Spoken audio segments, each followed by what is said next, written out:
Trump, corruption, greed, NJ Senate race coming into view. New Jersey Senator Bob Menendez talks with people at a ribbon-cutting ceremony at Essex County Donald M. Payne Sr. School of Technology in Newark, New Jersey, Monday, June 4, 2018. With the opportunity for at least 2 pickups, Democrats' road to controlling any part of Congress could cut through New Jersey this fall, but first primary voters will have their say. Incumbents face challenges in the Senate contest, where Democrat Menendez will face a well-funded former pharmaceutical executive if both survive the primary. AP photo, Seth Vinik, Trenton, New Jersey. AP, Democratic control of U.S. Sen. Bob Menendez's Senate seat in Democrat-leaning New Jersey could hinge on how well he can convince voters they need him to stand up to President Donald Trump, and on whether Republican challenger Bob Hugin can make a case the electorate should dump the incumbent over tossed-out corruption charges. Victories on Tuesday by Menendez and former Celgene Corp. Chief Executive Bob Hugin set the stage for New Jersey's only statewide race in November as Trump and national Republicans defend a narrowly divided Senate. Menendez and Hugin spent the primary campaign season offering a preview of the general election, insulting one another while raking in millions of dollars in campaign contributions. Menendez wasted no time attacking Hugin after their victories Tuesday, continuing with the "greedy CEO" moniker he used throughout the primary, a reference to Hugin's firm agreeing to pay $280 million last year over allegations it promoted cancer drugs that weren't approved by the Food and Drug Administration. "My opponent, greedy drug company CEO Bob Hugin, is going to have to answer for his record of driving up prices for cancer patients while making millions for himself," Menendez said. Hugin, whose company did not admit liability, appeared alongside Trump at the White House last year but has distanced himself from him since then, and on Tuesday promised to be an independent voice in the Senate if elected.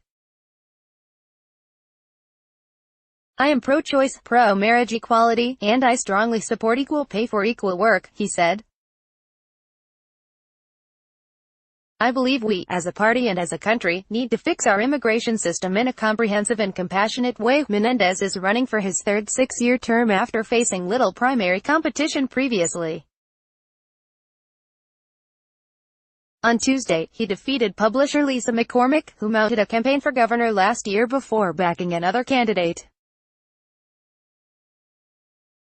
Unofficial returns showed Menendez getting over 60% of the vote, which Monmouth University Polling Institute director Patrick Murray called a real wake-up call.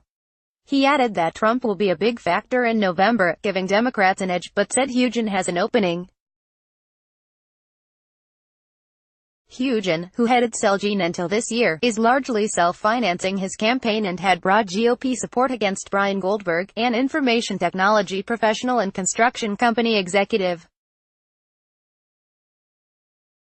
Democratic voters picked Menendez weeks after the Senate Ethics Committee rebuked him for accepting valuable gifts and failing to report them while using his position to advance the donor's personal business interests. The issue was a factor for some Democratic voters, who said they couldn't back Menendez. "That was the ultimate pay-to-play," said financial planner Leonard Cautello, 60, in Montclair. "So I saw somebody was running against him, so I voted for her." The admonition and the criminal corruption trial against Menendez, which ended in a mistrial before prosecutors dropped the charges, have fueled Hugin's attacks. In one campaign ad, Hugin showed washed-out images of Menendez with the word "disgrace." Menendez was indicted on charges he accepted lavish gifts from a longtime friend drive. Solomon Melgen in return for help settling a Medicaid billing dispute. He maintained his innocence. Hugin, a former Marine and Princeton University graduate, could face headwinds in Democrat-leaning New Jersey, where Trump is unpopular. Menendez has promoted himself as a check on Trump. The race is sure to garner attention from outside the state because control of the U.S. Senate is up for grabs. Republicans hold 51 seats, and Democrats control 49, including 2 independents. Associated Press writer David Porter, in Montclair, contributed to this report. Sign up for Politics in Focus, a weekly newsletter showcasing the app's best political reporting from around the country leading up to the midterm elections. https://bit.ly/2iser3d Copyright 2018 The Associated Press. All rights reserved. This material may not be published, broadcast, written or redistributed.